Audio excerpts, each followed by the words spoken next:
téléspectateurs, 5 de pique célèbre un peintre de fracture classique, Georges Corme. Revenons sur le parcours d'un homme prédisposé à mener une carrière artistique. La dynastie Corme marque la vie culturelle libanaise.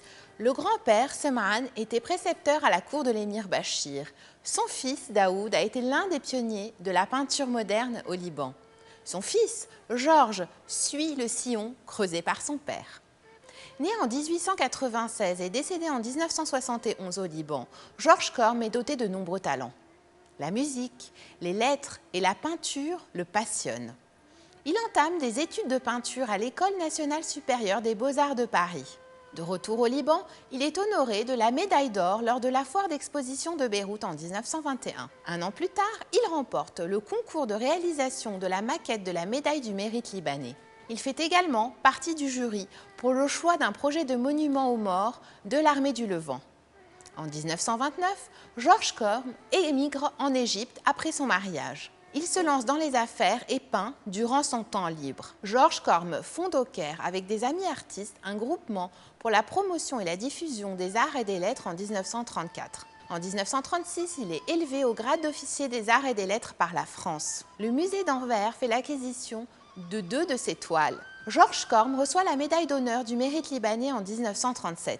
Bientôt, la crise économique se fait trop forte, mais la notoriété de Georges Corme lui permet de vivre de sa peinture. Les honneurs se poursuivent. En 1955, l'artiste est élu membre d'honneur du mérite libanais. Il rejoint également la Royal Society of Arts de Londres. Il rentre à Beyrouth en 1956. Il exposera jusqu'en 1967. Il est élevé au rang d'officier de l'Ordre du Cèdre en 1958. En 1966, Georges Corme publie un essai sur l'art et la civilisation de ce temps. Il y dénonce les modes artistiques favorisés par des campagnes publicitaires agressives. Les portraits de Georges Corme, comme ceux de son père à qui nous avions consacré un épisode, relèvent de commandes fidèlement exécutées. L'artiste signe aussi de nombreux autoportraits.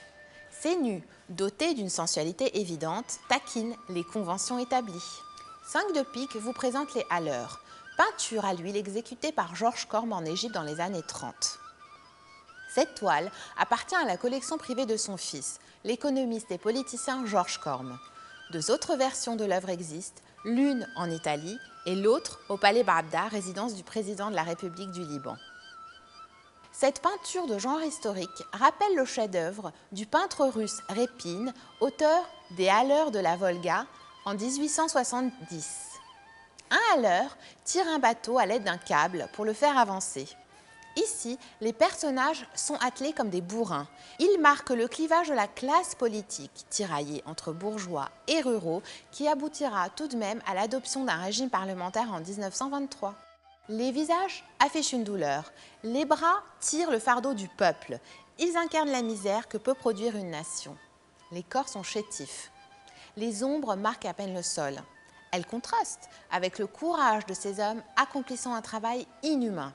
Georges Corme choque le téléspectateur par la violence de son pinceau. Il le berce aussi par la douceur des couleurs de son tableau. La nature atteint ici une dimension d'éternel. L'étendue, aride, ocre de part et d'autre de la berge est baignée de soleil. La verdure du plateau se densifie tandis que le regard se rapproche de l'étendue d'eau.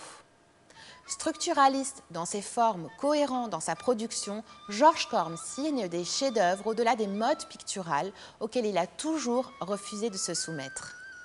Rendez-vous la semaine prochaine à la même heure pour partager 5 de pique, coproduction de la Fondation RAM et de Télé Liban, consacrée à l'art, cadre de référence pour développer une identité.